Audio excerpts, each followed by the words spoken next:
Dun, da, da, da, da, da. Hello everybody, MrUnderlay here doing a first presentation, if you could call it a presentation. It's pretty poor, but I thought I might as well do it either way.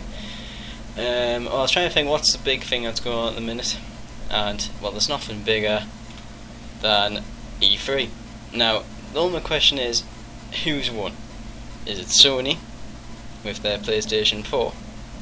Or is it the Xbox with the Xbox One? Now,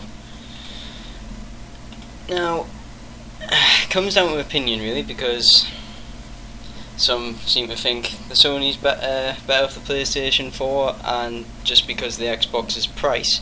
However, some people seem to prefer any of those games that come out with the Xbox are more exclusive and much better than Sony's exclusives. But it depends on who you are. So I thought I might as well do a little thing. So here's the consoles in case you haven't seen them. PlayStation 4 is I think it's pretty nice. Looks it's a very well accepted console, I would say, compared to the Xboxes. Even though I like the looks of it, many people seem to think it looks too much like a VCR. I don't think it does, because remember, it is called an Xbox. It's supposed to be a box. It just makes sense. Anyway, first things first, let's have a little look at the specs. This doesn't include every single spec, because I'll need a sheet of paper the size of my house in order to fit every single bit of that on. So this is just the basics, really. So first thing is the hard drive. Both of them have 500 gigs. However, on the PlayStation it can be removed, whereas on the Xbox it can't be. It has to stay inside the console. However, what I haven't included here is that at the minute PlayStation hasn't announced for external storage, whereas the Xbox can use external storage. For the CPU on the PlayStation, it's a single chip AMD Jaguar processor 8-core, and similarly the Xbox is an 8-core processor as well. However, it's Microsoft's own custom processor, so it's difficult to compare between the two, since on the PlayStations you can pretty much get on a normal PC, whereas on the Xbox you can't. For graphics, though, this was a bit of a struggle. I had to check quite a bit.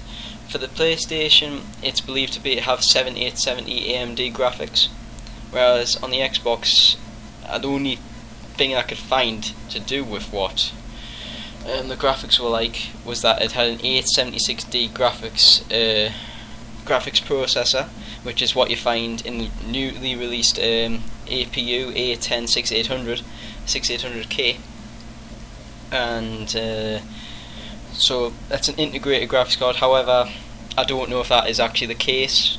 That's just what I've heard. Now, the big turning point really between the two consoles, though, because they're not massively different thus far, but is the RAM. On the PlayStation, both of them have 8 gigs. However, the big difference is DDR5 to DDR3. DDR5 is going to be faster than DDR3. Both of them come with cloud storage. Xbox has made this much more apparent, I've found, than PlayStation on the cloud storage, because Xbox is pretty much totally relying on the cloud. None of them have backwards compatibility, which is caused a lot of disappointment from many fans, which I don't really blame.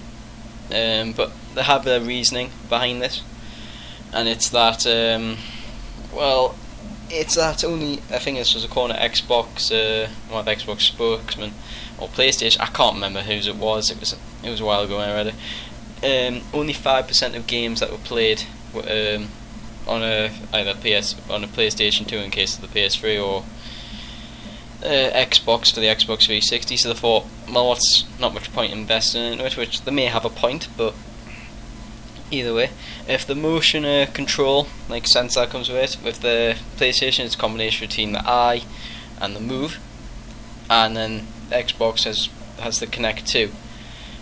From what I can tell, it's not really either of them being tested by the public, which they won't be until the consoles get released.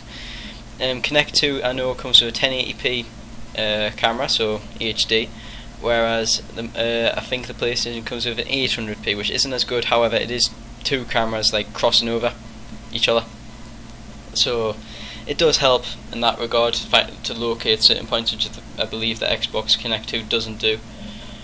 However, I have used the first Kinect and the first PlayStation Move that won the PlayStation 3, and I preferred the Kinect in all honesty to the PlayStation Move. The PlayStation Move felt too much of a Wii rip-off to me, and even then I preferred the Wii controllers, but I can see why people use it. I think it's still a very good system to use, but I don't think it was quite as good as the Kinect. However, I have noticed with the Kinect it does get damaged much more easily than the PlayStation Move.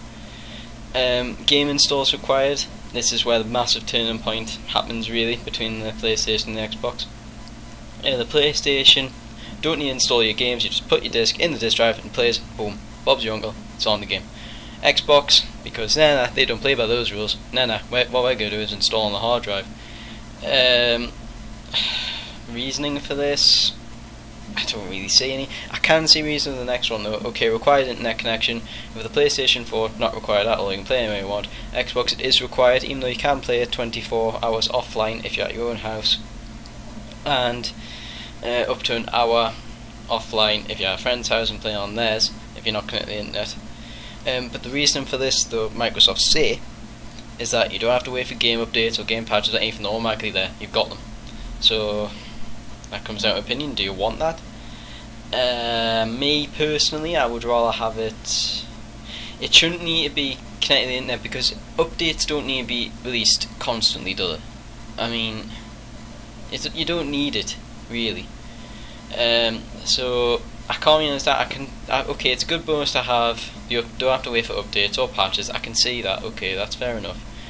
But waiting, like, if you just want to play it offline, let them play it offline. That's what my Xbox should have done, and that's a big turning point. And region locked, and this is again. So PlayStation, no, you can play pretty much buy games in America, come over to England, play that. We'll play, even though to do with the TV settings, I think are different, like PAL and whatever the American equivalent is. Whereas Xbox you can't, so you wouldn't be able to have that chance and never be able to do it.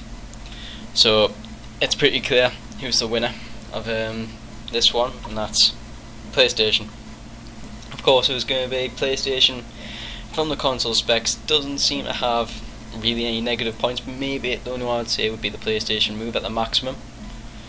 But that's just my opinion.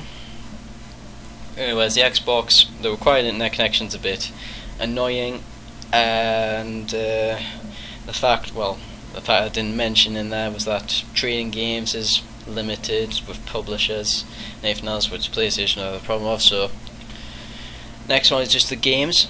This is, from what I know, some of these aren't accurate. I appreciate if you corrected me on what these were, because this is just from sources I've had a look at as well as watching them myself, so I can't fully verify because I haven't watched all of E3. I've watched some of it.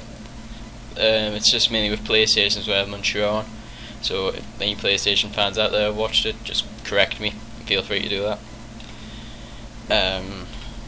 The number of exclusives, the Xbox has 16 exclusives to the PlayStation's 14. PlayStation exclusives include The Last of Us, Gran Turismo, and what's it called? Not Serious Sam. It's I can't remember. It's something my mind all is in. By the way, on the Xbox, you've got Halo, Forza, and Dead Rising 3 as well was a pretty big one. That's all. Even though that didn't really appeal to me. Indie games, PlayStation I couldn't count because there's tons, whereas Xbox I believe I only counted one, and that was Below, which didn't appeal to me, in all honesty. I think it has the same kind of view from what I could tell from The Legend of Zelda, but the problem is didn't feel right to use it.